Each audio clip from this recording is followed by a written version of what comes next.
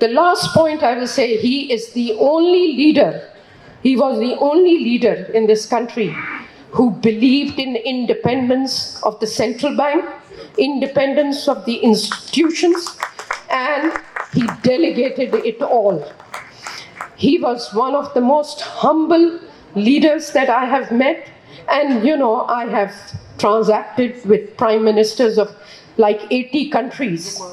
I have met presidents and prime ministers of 80 countries. I was the United Nations Under Secretary General.